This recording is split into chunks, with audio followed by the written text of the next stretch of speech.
And I know better than to listen to the people who are calling us names. I can feel the sunlight shining in.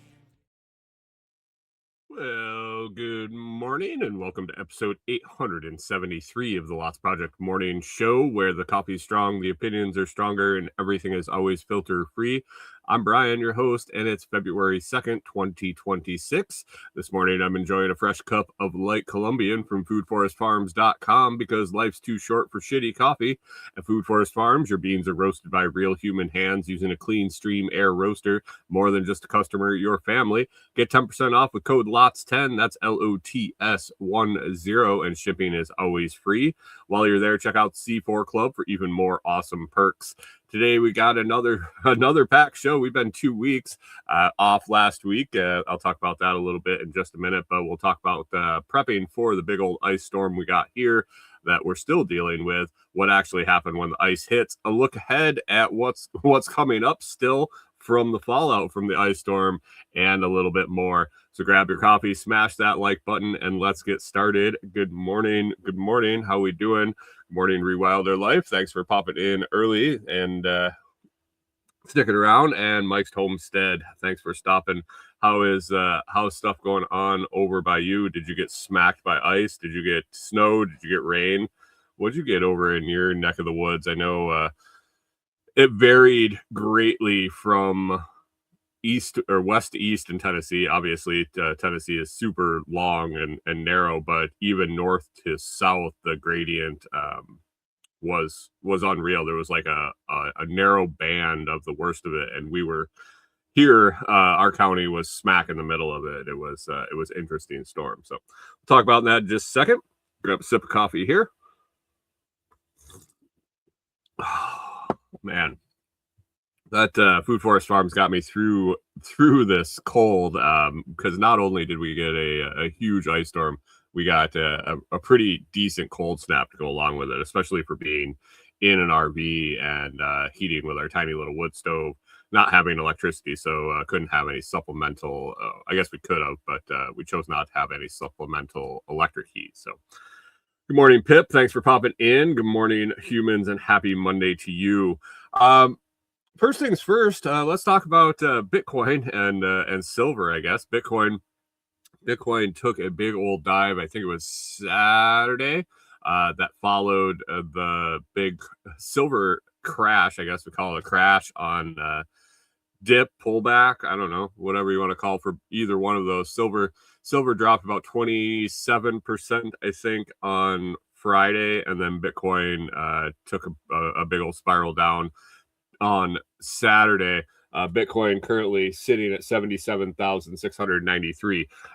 Did the Bitcoin guessing game for last week and didn't have the show, and with everything transpiring in between, I think the closest guess was like 20,000 some off, and I'm not going to do the math and go through those this morning. So we'll just reboot that, and we'll do another guessing game starting after the show. I'll get the Telegram message put up, and if you want to guess in the Bitcoin guessing game and win 0 prizes other than just bragging rights, I guess, over in the Telegram group, you head on over there, and the message will be pinned. Yeah, hit that pin message and put your guess in for the price of Bitcoin next Monday, 1 week from now. That would be February 9th at about 6:05 a.m. So current price today, 77,829.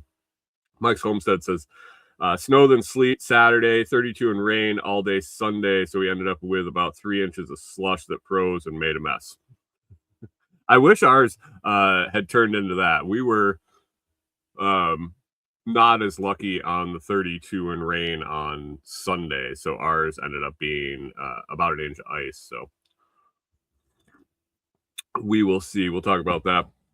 So Bitcoin and silver, big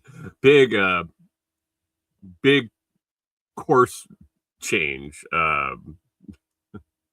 reverse in action. I guess Bitcoin's been pretty steady for quite a while. In that 90, high 80s, low 90s range. And then Saturday just took a sharp dive into the 70s. reading a little bit about it. Pip says sell, sell, sell. Yeah, sell everything, sell everything. Bitcoin, I was looking into it a little bit over the weekend, what kind of went on, and I think it was just a mix of a whole lot of things. Institutional pressure. We got Bitcoin ETFs and things like that. The outflows on Bitcoin ETFs was pretty high right then, and then it spiraled. Trying to remember my notes. I didn't put the notes in with this. This is all about the ice storm, but there was a convergence of a few different factors revolving around the ETFs, around some shorts being called, there's some longs being called, and just the end of the month, and all sorts of other things converging, and it's all speculation, really. So stop blabbing about that. And silver also, silver with a 27% decline on Friday. I'm not even going to speculate what caused that. But there, if you kind of go peek around and look at the price of physical metal right now, physical silver as compared to paper silver, that's a story for a different day. But it was a wild Friday, and it'll be interesting to see what happens today with the prices that kind of held steady over the weekend. Obviously, the paper market was closed, but the physical market and the price. Pip says price quote unquote correction. Yeah, it was corrected. All right. Corrected to what is yet to be seen. See, all those Epstein papers came out, and all the revelations in those too. That was some more stuff that probably isn't going to be on the list today to talk about. But anyway, let's get talking about what is on the list. That would be the storm. We're talking about 2 weeks here. So didn't have a show last week. We lost power on Sunday morning a week ago. So just a week and a day ago, right about now, we lost power. And come Monday, I didn't think it was appropriate that we were conserving power. We didn't know how long power was going to be out. And running an extra computer and firing up the internet to a higher strength and all of the stuff that comes with doing the show just didn't make sense since our power was out. And so I canceled the show. It was ass cold too in here, and it is what it is. So, but anyway, so I canceled the show, hunkered down for the week. Corey was able to work. We were able to make everything work and keep power up for her.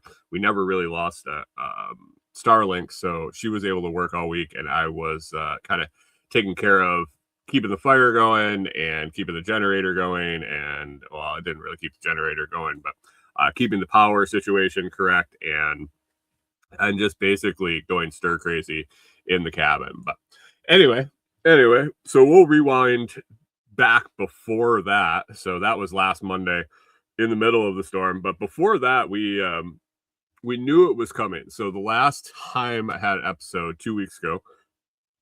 Good morning, Canadian Farmstead. Thanks for popping in. Sorry, guys. I keep checking on the fire over there, making sure it's taken off. It's we didn't run it overnight last night for the first time in a while, and firing it up in the morning. Oh, it's a little chilly. So 2 weeks ago now, we knew the storm was coming. I think I talked about it on the last show. We didn't really know what we were going to get. And when we first got a forecast, first popped onto the 10-day forecast, the storm was calling for like 19 inches of snow, 20 inches of snow, which is a big old mess around here. It causes so much problems, and I wish we had gotten that.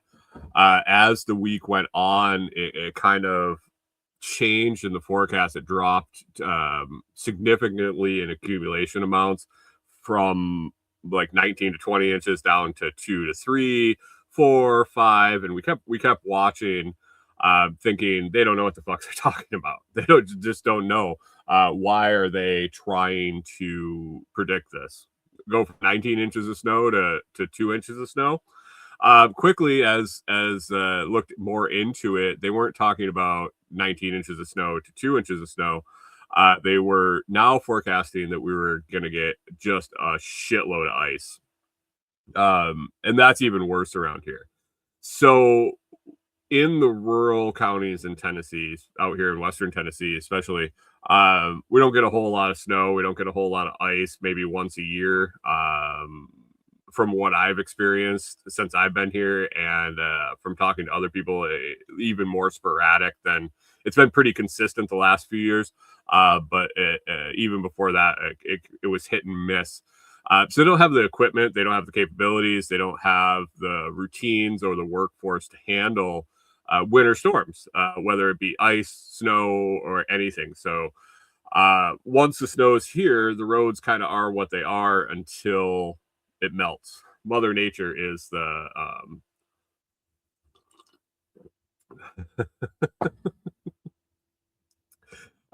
Mother Nature kind of has to take care of it around here. I mean, they did do a little bit this year. I did see a grader go by in the midst of this about 4 or 5 days after they got around to it. And I know there's been a lot of private clearing of roads and things like that. Pip says, I told her it was 8 inches. After a few thrusts, they all add up. Yeah, there's a lot of good humor around the around weather forecasting and dating for sure. Um, I think my favorite news blooper of all time is still the weather guy calling for a big storm, and then the next day the morning anchor lady was like, "Hey Bob, what happened to that 8 inches you promised me last night?" Boom, boom. Yeah. But anyway, forecast was all over the place. Corey and I knew we were in for something for sure. And being preppers, you know, you just go into evaluation mode, top off mode. Corey and I are set up in the camper here to boondock. We set up with solar. Our solar setup right at the moment isn't that great. We're under trees and in shade and things like that. But we have shore power here. And really, with our water, we fill our tank, we fill our freshwater tank and drain that, use that, and then refill it. We're really kind of set up for a storm. I wish we had more food storage. I wish we had a bigger fridge. I wish we had a bigger freezer. But as far as day to day functioning, we're really set up to do this. It was kind of the point was to go boondock. Um, Canadian Farmstead wants to know if I got all my Rubbermaid totes filled with gas. That's actually on my list to talk about. So when we see a storm coming, it's more like, let's make sure everything's working. Is there anything special that we need to do? Are we low on anything? How long are we talking here? One big X factor here is firewood. Ended up being a whole nother winter here with the tiny wood stove. Sourcing wood is tough. In Tennessee, it's not like Minnesota where everybody knows what seasoned wood is. I kind of went through a whole fiasco last year with a cold snap. This year, I've been harvesting from the property, but I have a limited space here to store it, to process it, and to have it where we're actually located.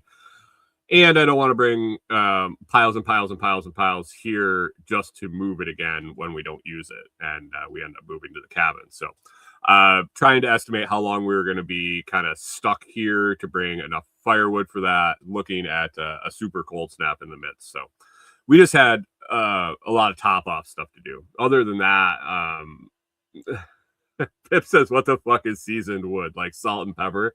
Seasoned wood, for the uneducated and the southern dwellers, would be wood that is cut down, stacked, or bucked down to smaller size, and then cut to size and split and stacked, and then sat to dry out, covered, partially covered in the wind, and usually one year to 2 years, it sits for 1 season or 2 seasons and dries out. So you can burn it effectively and you're not just wasting energy drying wood in your wood stove.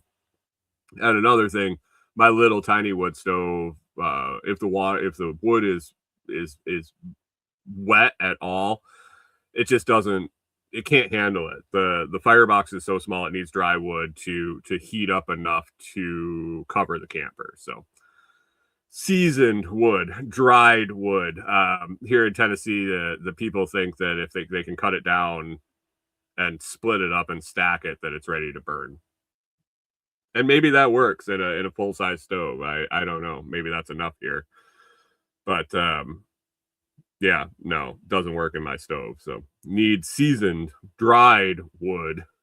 So this year I've actually been doing pretty good finding deadfall at the property, basically dead trees, standing dead trees to cut down, or trees that fell that were likely dead or close to dead that hung up and haven't been sitting on the ground where it could absorb moisture and rot.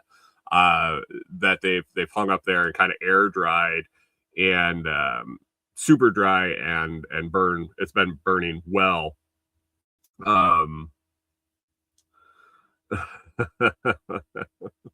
It's been burning well, but it is hit and miss. Some stuff is you don't really get to choose what species of wood when you're scavenging for wood like that. So you end up with some stuff that burns hot and fast, some burns hot and slow, some burns like shit, and some burns really well. Things like that. So Rewilder Life says then there's the whole question of cords, face cords, half cords, ricks, racks, and the other thing. Yeah, the terminology in firewood is nuts. So I've considered when we were out at the property and I get cleaning up trees and things, selling a little firewood and just dealing with the people in the different terminology just might not even make it worth it. Canadian Farmstead says you get less heat and more creosote in your chimney. Correct, if it's not seasoned right. Yeah, you want some Montreal, a little garlic, onion. Yeah.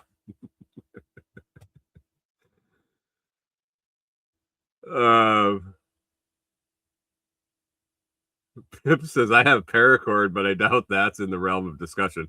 What are you using your paracord for? anyway, so Corey and I kind of figured out if we got the 19 inches of snow, we were thinking worst case scenario. We figured if we got 19 inches of snow or a few inches of ice or an inch of ice, I guess, that we would be stuck in the camper for like 2 weeks, 2-ish weeks. If at the end of 2 weeks we would have been able to figure out how to get out, how to get some firewood, maybe get some food, or really get down to our fuel rations and our food rations and start conserving if we can't get out. So we were kind of shooting for that 2-week mark.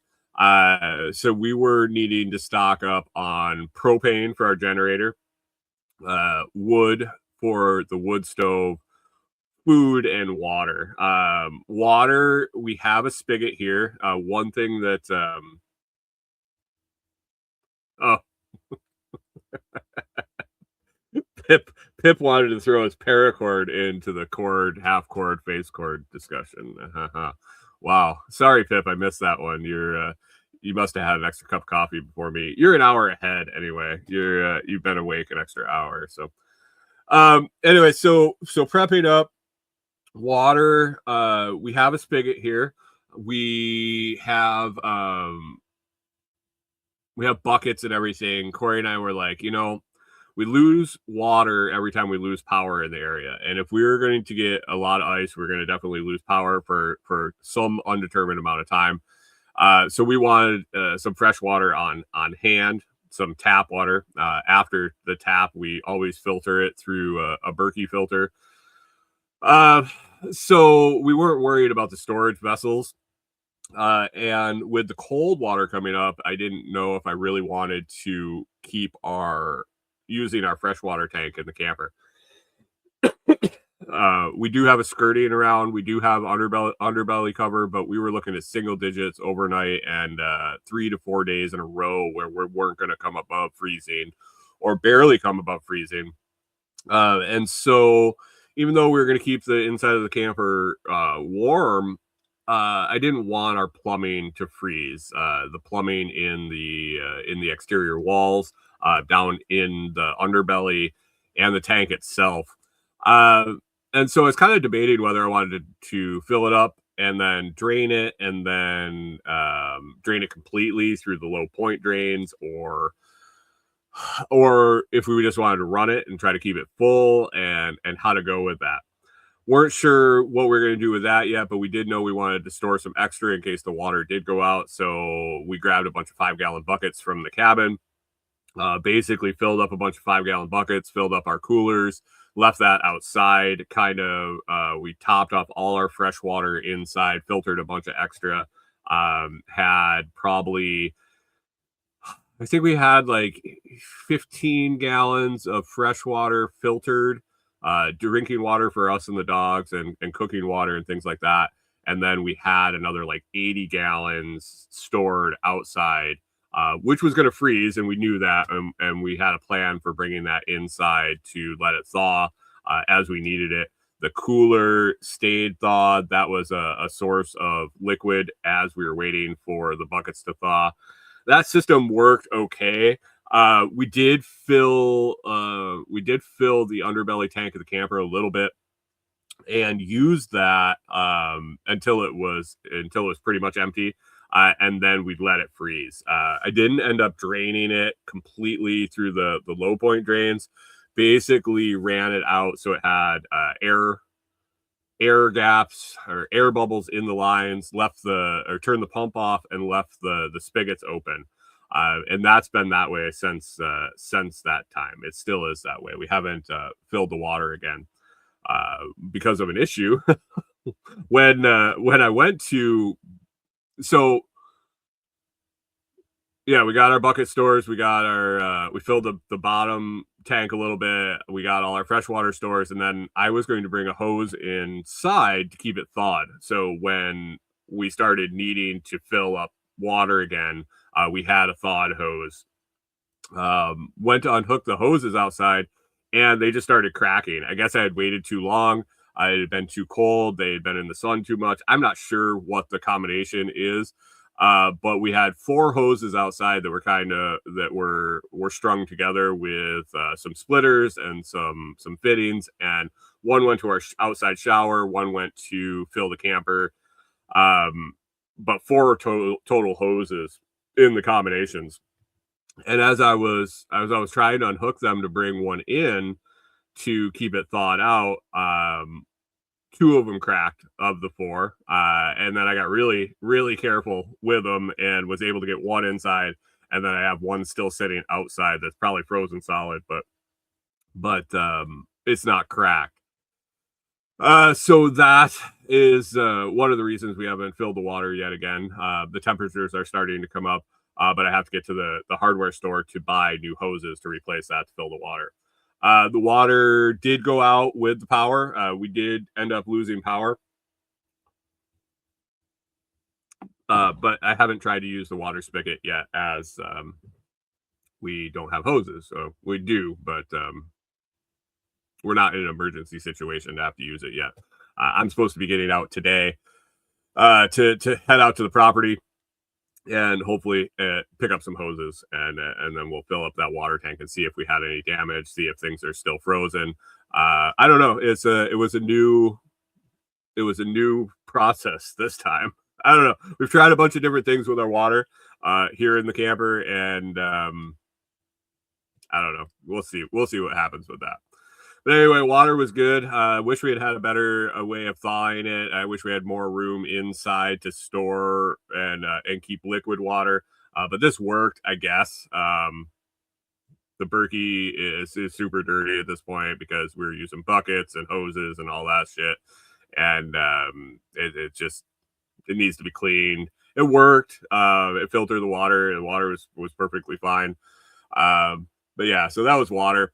Got that all set up. We also prepped for the storm. When it kind of came down to it, we realized it was going to be ice, and we didn't want to get frozen into the camper. If you ever looked at your car after an ice storm and it's just a sheet of ice and you can't get the doors open, uh,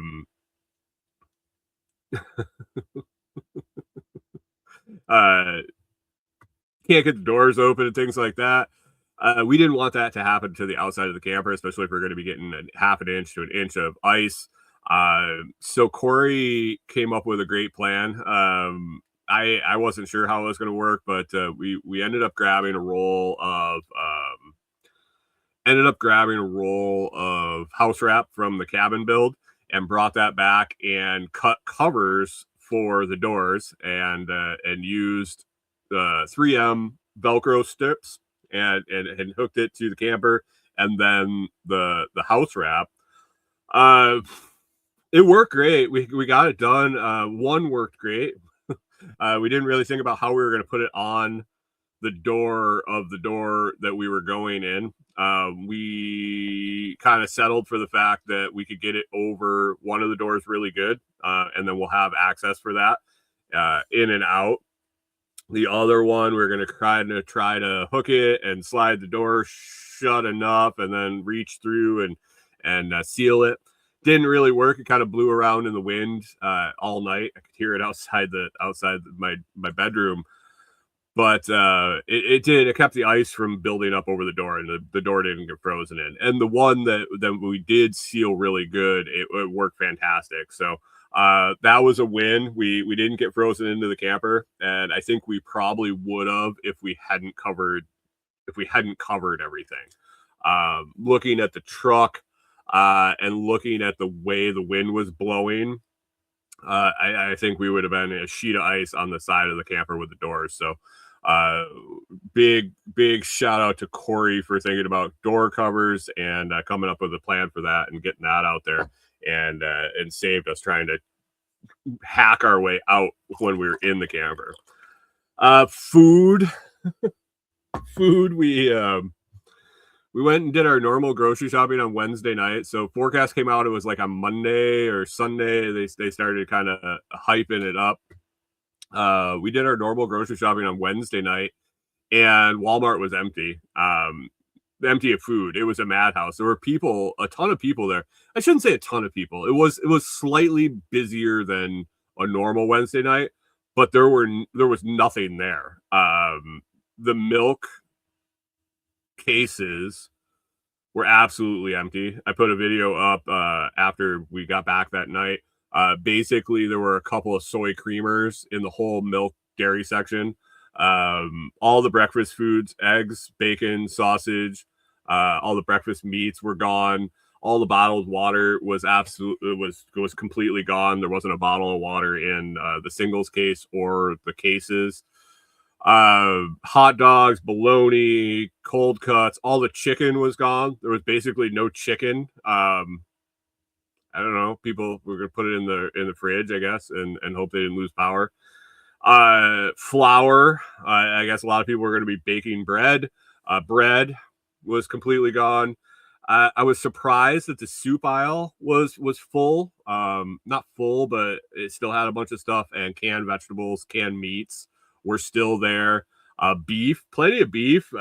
Had your selection of beef. I don't know. People were buying chicken and not beef. The sugar was all gone. Like the bulk sugar, pounds of sugar were absolutely gone. So I guess people were planning on baking during the while they were stuck at home.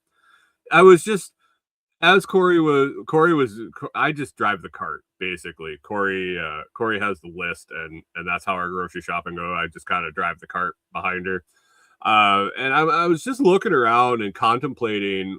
Oh, soda was absolutely gone. And I was trying to think when I would see a specific item at Walmart and the shelf was empty, like completely empty, bought out. What people were planning on doing with those things. And some things make sense. Soup, like macaroni and cheese, raviolis, or whatever, things like that. Ready to eat meals. I guess the hot dogs and the cold cuts and all of that. But I'm like, who needs a bag of sugar?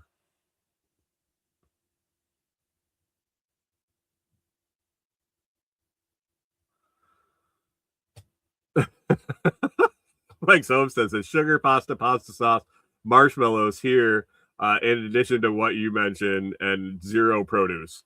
I guess, yeah, there were no potatoes. Corey needed potatoes for potato soup, potato sausage soup, and there were no potatoes. And then I went back again on Friday. I had to pick up was doing some last minute preps and grabbing some extra firewood, and swung through, did some laundry at the laundromat on Friday, and I went back and there were still no potatoes. So I don't know. Potatoes were a hot item for the preps this time. Canadian Farmstead says diabetes. They were planning on diabetes. Or I was wondering, maybe it was, can you do Free Wildlife has got to make that Southern sweet tea. I didn't think of sweet tea. I was thinking, can you use sugar for diabetes management in emergencies? Or was that type 1 diabetes? What was you always give them a candy, a hard candy? Mike's Homestead says I wanted jalapenos for stuffed jalapenos. I was pissed. And it wasn't people buying produce. It was probably the truck didn't show up, or they put all the sugar and soda, the sugar and soda and potato chips on the truck and forgot to put the produce. But anyway, Walmart was interesting, and especially that early, I was really surprised. And the bread and the milk thing, I just don't get. I really can't remember the last time I bought a gallon of milk. I can't remember the last time I bought a loaf of bread. We used to buy burger buns for a long time, and I mean, we don't anymore. So the obsession with the milk and the bread, I always find humorous.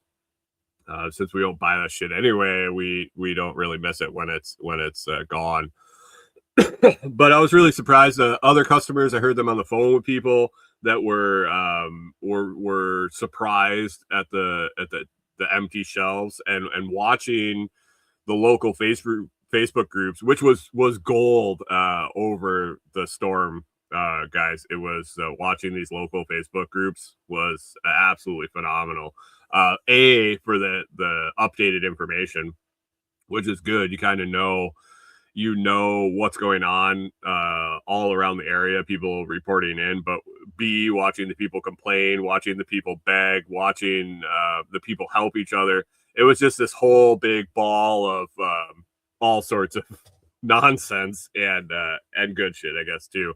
But the local Facebook groups are great. But watching them, the grocery store situation didn't get any better. Thursday, Friday, Saturday. Canadian Farmstead says you need lots of sugar for your French toast. Right, your milk, your bread, your eggs. You need sugar and syrup for your French toast. Rewild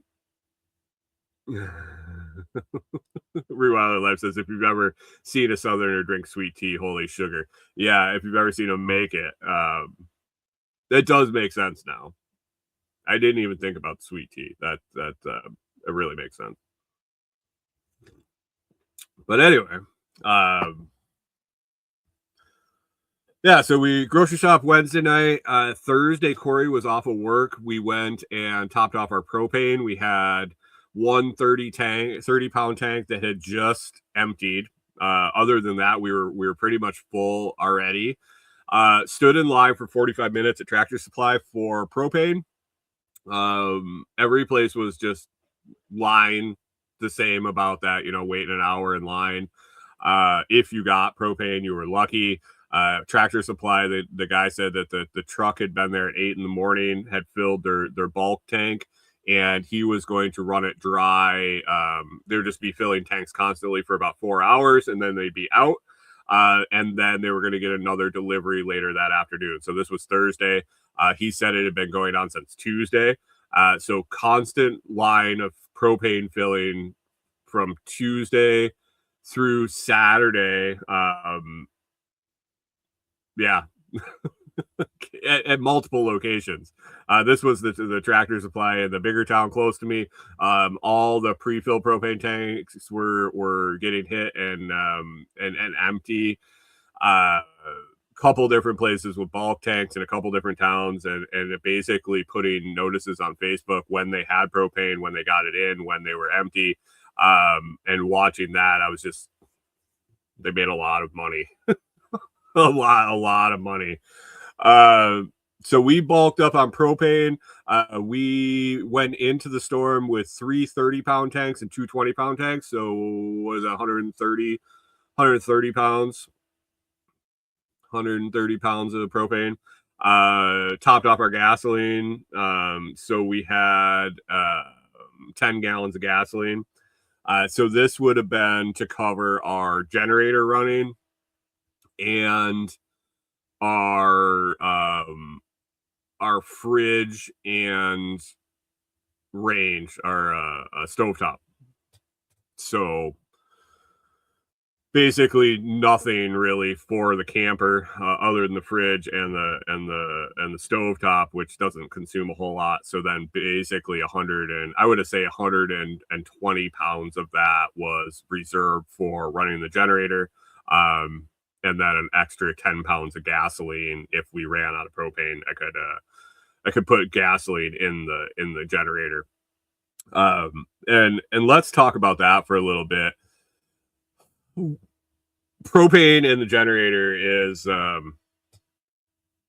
you can't beat it. I don't know.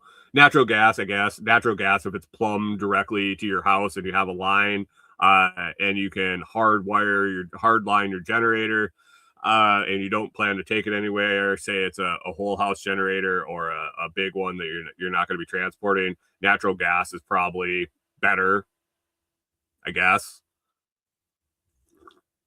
But when you're talking portability, you're talking gasoline versus propane, I have to take propane any day of the week. Lose a little bit of power, lose a little bit of max capacity, max wattage on the generator. But between the cleanliness, the easy to store, the smell, it runs cleaner.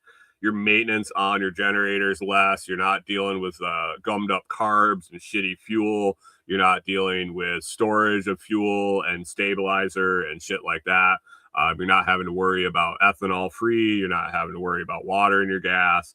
All of that stuff. So we have never used gasoline in our Honda generator. When we bought it, our little Honda suitcase 2200,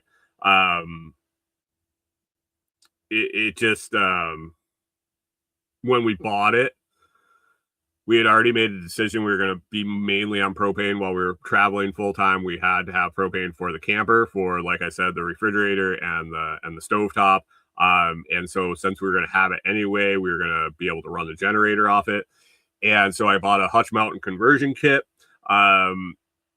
installed that, and never actually put gasoline in it. It still has the capability of running on gasoline. It's like brand new. The gas tank has never been used. But we've used the propane on it since we left, and absolutely love it. Absolutely, it's the way to go, in my opinion. Enough so that when we bought a bigger generator for our cabin and our cabin site and the build, definitely went tri-fuel, and have yet to put any gasoline in that. We've only used propane on that. I love it.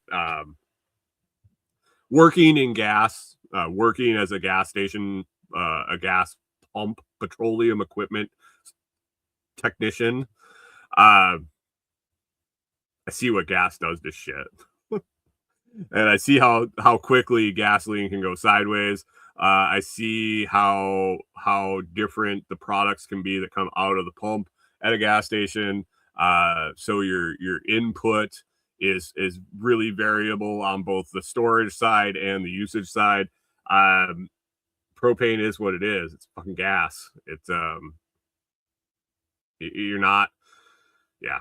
Enough of that. But anyway, we had plenty of propane for the generator. Just for reference, we lost power Sunday morning about 4 o'clock in the morning. We were out of power for 3.5 days, and we were running the suitcase generator, the little 2200. We don't have a whole lot of power usage here. Our average wattage use during this whole thing, we were using like 150 watts max, and that was with the Starlink, which is 60 to 80, and then some lights, a computer, and just various things like the composting toilet fan and things like that. We were sitting at about 150 watts, plus or minus. Plus, we have our solar array with the camper. The solar panels are completely covered still, so that wasn't an input, but we did have the batteries, and that was the big thing that really helped. So we were able to run the generator for a little while and charge up those batteries and replace the power we had lost or used, and then shut the generator off when the batteries were full. So we weren't having to run the generator constantly with that 300 amp hours of batteries. So basically we would run it for a few hours in the morning, use the power during the day, and then I would run it for a couple hours in the evening before the nighttime. And really we kept the Starlink on overnight because we wanted to be able to check the weather, be able to have comms. We don't have cell signal here, so having the Starlink on to use Wi-Fi calling and things like that is important. So we were willing to eat that power consumption overnight when we weren't using it. If we got to a situation where the power was going to be a long time, we probably would have done like a sleep schedule on the Starlink, maybe even during the day, kind of taking it down for an hour here, hour there, and conserve that energy. But really running it a few hours a day for 3.5 days, we used 120-pound propane tank. If it warms up a little bit, I could probably get some more. I could probably get a few rounds on the propane grill out of what's left in the tank. I don't think it's completely empty. It's close, but for 3.5 days of keeping power in the camper, I think a 20-pound tank was pretty good. So we had, still in reserves, we had another 30, 60, 80 pounds. So another 4 times that. So we're looking at over 2 weeks without really conserving any energy. So I was really happy with that. The power side, that's nothing that we ever really worried about. Like I said, we built the camper to be off-grid, to be boondocking. To be like the first winter we were in this camper, we stayed in a watermelon field in Texas with no hookups. So we know how to go without power. So that was good. One thing that we would have done looking back before, we would have probably tried to cover our solar panels with some sort of cover that we could pull off after so that they weren't covered with snow and ice. Like I said, they're still covered now, and we just have to wait for them to melt off because it's just like frozen to the frame, and I don't want to crack the panels or anything like that. And we do have shore power back anyway at this point. So that was one thing we would have changed with the cabin build and being out there. We'll have ground mount solar panels. So getting sleet and snow and ice and things off them will be way easier to deal with on the ground than trying to climb up to the top. But so as far as preps, that's what we did. Like I said, we were shooting for about 2 weeks to be able to get out in about 2 weeks. The storm started on Saturday. It rained. It sleeted, I should say. We got a few inches of sleet, and then it changed to rain. Excuse me. And it was under 30 degrees and it was raining. Like you went outside and it was like a spring shower, but as everything hit, it just froze in ice. And I think we ended up getting, I think I saw totals. It was really hard to tell with all the sleet we got and then the ice and the wind and everything. I think we got like 3/4 of an inch of ice to an inch, plus all the sleet and slush and everything. Trees down everywhere. The wind was blowing. It got colder after that. Like I said, we lost power about 4 a.m. on Sunday. And it was bad. We went outside on Sunday morning and it was just like, it was like people shooting shotguns in every direction. The limbs in the woods around us were just constantly cracking and falling. And as it would rain more would fall. Then the wind would kick up a little bit and more would fall. We had several branches fall in our yard. Nothing on our camper, thankfully. A lot around the edges of the camper, and then our neighbor had some stuff fall in her driveway, and then our shared driveway, lots of hangers, lots of branch hangers, like limbs that kind of fell, didn't have enough weight to actually fall, and then hung up in the tree at either touching the ground, hung up in the tree, falling and hung up. Lots of widowmakers out there now. Lots of complete trees falling down. Lots of power out. I think at one point this area had 300,000 people without power or some shit. It was unreal. Hardin County that we're staying in, one of the hardest hit in Tennessee from what I see. Mississippi was hit. We're right above Mississippi. We were right in that little swath of all ice. So that was pretty bad. But Corey and I hunkered down. We just kept the fire going, kept the batteries topped off, and hung out, and never really lost comms. Our Starlink held up great. We sat on Facebook and kind of watched the local groups and watched reports coming out. Lots of people. Immediately people were asking when the power was going to be back on. And where we're talking, like they talked about this storm coming for a week. That likely you're going to lose power. If you looked outside and saw the ice and saw the trees falling, I think any logical person would have realized that the power is probably going to be out for a minute. But I think it was Sunday morning I started seeing people ask when the power was going to come back on and what are we going to do? And there was no going anywhere. Like you could barely walk outside. And when everything froze and when all the rain was done, I would say that we had 2 to 3 inches of solid ice. Not that fell, but between the sleet, like Mike's Homestead said, we got a couple inches of sleet, and then the rain came down on the sleet and it like encased it, and melted it all together. Monday got a little bit worse. The sun came out and it was kind of nice and everything kind of melted and then refroze. And then it got super cold for a few days and everything just hard froze. It was pretty easy for us. Being a prepper is boring. I was talking to Toolman Tim and he said, how did it go? Or how's it going? I haven't been out to the property yet. Haven't been able to get out there yet. That's a trip for today. So that'll be next week's show. I'll talk about how things went out there. Hopefully we're hoping that nothing collapsed.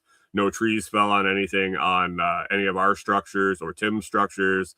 Yeah, we'll see. Not sure. Not sure what's going to go on. Mike Homestead said, as of Friday, one of my coworkers still had no power. Our neighbor just got power yesterday. We all got power back on Wednesday afternoon, except them. So they had a crew come out, and they turned ours off for about half an hour yesterday, got them all hooked up. So our immediate neighborhood is all power back, but there's plenty of people that I see posting still with no power in this area. And yeah, there's like 5, 6, 7 crews in this area from different power companies trying to get that put back together.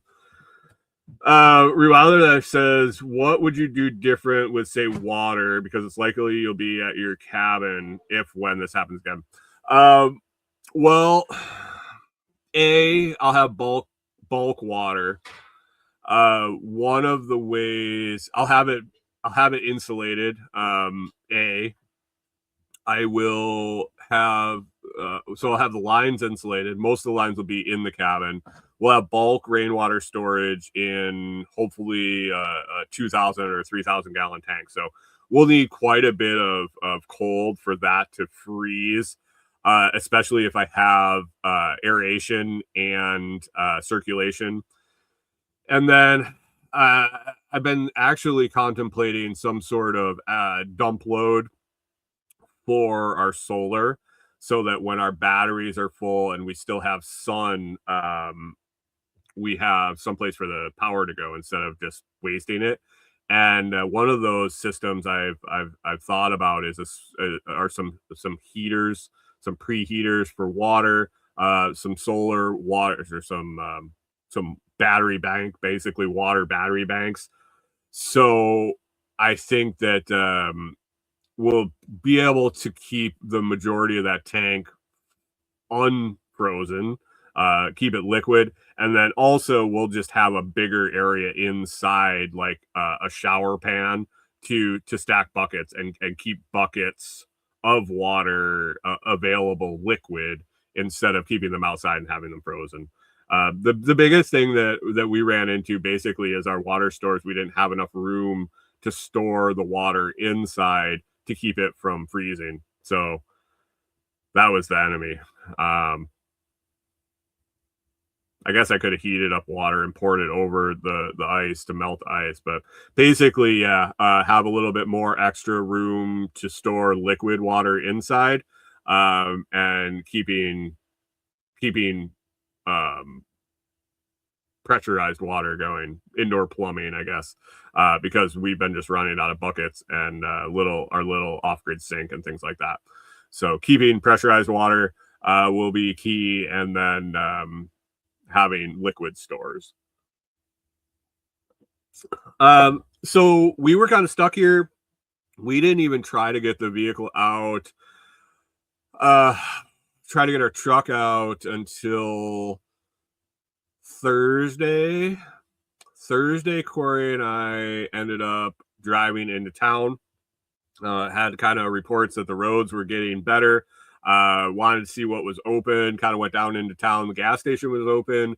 The general store in town was open. The little cafe was open. Mexican restaurant was closed. But we saw that they were going to be opening on Friday. Seemed to, the inside of town seemed, getting out and seeing the limbs that were down, the lines that were still down. And we were only on kind of the main roads and primary offshoot roads. And hearing people talking about the back roads still being covered. It's bad. It was pretty bad storm for sure. And on the way to the gas station, we saw some folks that were trying to take care of a limb that had fallen across their driveway. Basically their side driveway that had access to some houses that were behind them. It looked like a shared driveway, and they were out there with a handsaw trying to cut this big ass tree that had fallen across their yard. And I told Corey, I said, hey, let's go to the gas station. On the way back, I'll stop and see if I can help them out a little bit. And so on the way back, I stopped and I was like, hey, you're just killing time, or do you need, is that blocking in? She's like, yeah, there's houses behind that can't get out.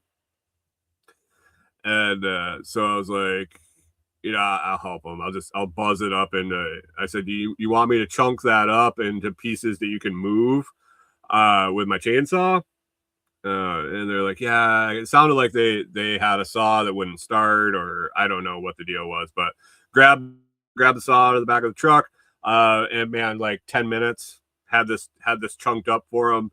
They were hauling it off the driveway, and it just it made their life a lot easier. They would have been there for 2 or 3 days with the saw that they had, and the size of this tree. So that was nice. Felt good to help somebody, I guess. It did help the landowner kind of clear our driveway out. He brought a pole saw over. You can see on the bridge of my nose, if you're watching the video, got smoked by some ice coming out of the tree. It is what it is. It was melting. We needed to get things cleared. He and I both took a big ice chunk to the bridge of the nose, and we both had matching blood streaks coming down our nose. But we got some of the hangers pulled out of the way of the driveway so we could get in and out. And then Friday, trying to get back to normal, Corey and I went and got Mexican dinner. She had a couple margaritas, and we had some good food. It was nice to get out. It seemed like a lot of people were feeling that way.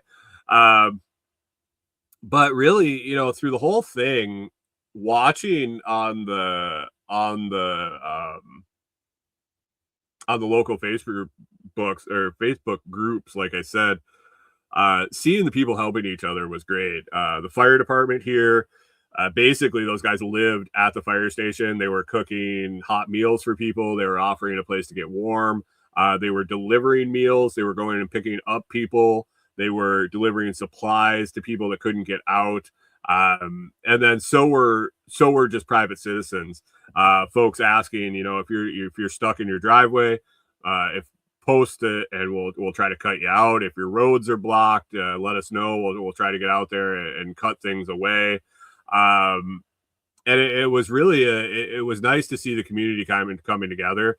And for a brief couple days, there was no bitching. There was no people were complaining that the power is out and stuff like that, but there was no bickering between sides, the mayor's side and the anti-mayor side, or the rivalries here in this small town. Everybody was just kind of helping each other. And then slowly after a couple days, it really started to turn back into that. But it was nice to see in the moment, people just fucking helped each other. And there was, it didn't seem like a whole lot of the infighting among the cliques in town. And I can't really describe it anything other than cliques, going back to high school. So that was good to see. The Red Cross showed up, on time as usual, 2 or 3 days after, and dropped off some meals, I guess, that they were distributing through the fire department. They called them in. I don't think that they came in voluntarily, but all of a sudden there was Red Cross meals available at the fire department. So I know there are people are still stuck in their places. I know people don't. A lot of people don't have power still. I shouldn't say a lot of people, but a significant number of people in our town and surrounding towns don't have power yet. It's still a mess. It's still a mess. My plans are today. I got to get out to Lex Homestead says I had a 26-inch diameter tree trunk fall across my driveway. Top was out in the woods, so only cut a 10 or 12-foot log out so far. We'll cut up for firewood when it warms up. Yeah, it seems to be kind of what's going on around here. I'm trying to make it out to the property today. During, like, right in the immediate aftermath, I kind of was, so I've been sitting there since the storm a week ago, wondering the condition of all our stuff. So basically wondering if anything collapsed, wondering if any trees fell on any of our structures or our solar panels or anything out there, how the road is, how the access is going to be, and everything down that line. I talked to Jamie, who lives at the end of the road, and asked him if you go for a walk, if you could send me some pictures. he said he made it to the top of the hill, the first hill, the first of a half a mile of ups and downs. And it was pure ice to the bottom of the hill, and there was already a tree across about halfway down the first hill. So he couldn't even make it back there, and that was a week ago now. I don't think I'm going to be able to walk back. I don't know. I fingers crossed I might be able to walk back there, but I'm going to take my drone and see if I can at least get visuals on if anything happened, the condition of the road, how many trees are going to have to cut out along the way, and start figuring out that process of getting back in there. If we were back there, we probably wouldn't even care. We probably would be pretty set and have room to be prepared properly to be stuck in there. And I think this is a good indicator that once we do get out there, that we're going to target probably, a month at least of fuel storage, of food storage, of we might not be able to get out. And I think within a month we'd be able to figure out how to get out of that road. So now it's to figure out how to get in and see what kind of shit happened back there. Fingers crossed that nothing happened to anything, or if anything, minimal damage. But really, over the past week, I've run through plenty of scenarios that were just catastrophic for both our project and or Tim's stuff that has already been built there. So I'm sure it'll provide plenty of lessons to be learned and adjustments to be made, or maybe we already did that and we got lucky, or I don't know. We'll find out. So hopefully today I get eyes of some sort, whether it be digital or in person, back on our stuff back there. But other than that, went pretty smooth for riding out in the camper, other than the cold temperatures inside. But man, we just hunkered down and rode it out.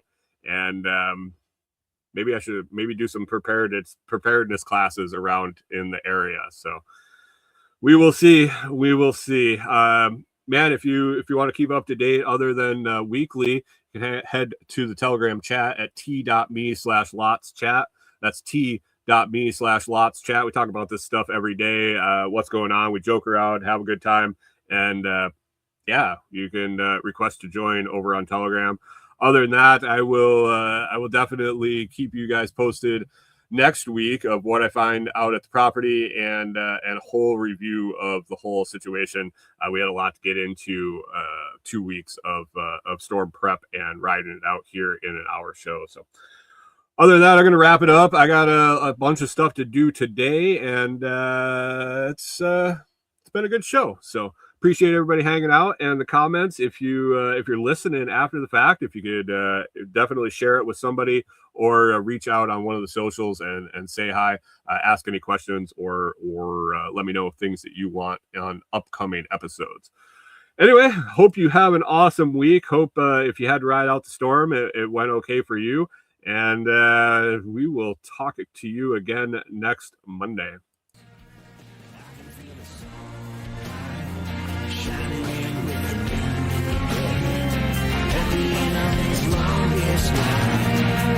I can see the light.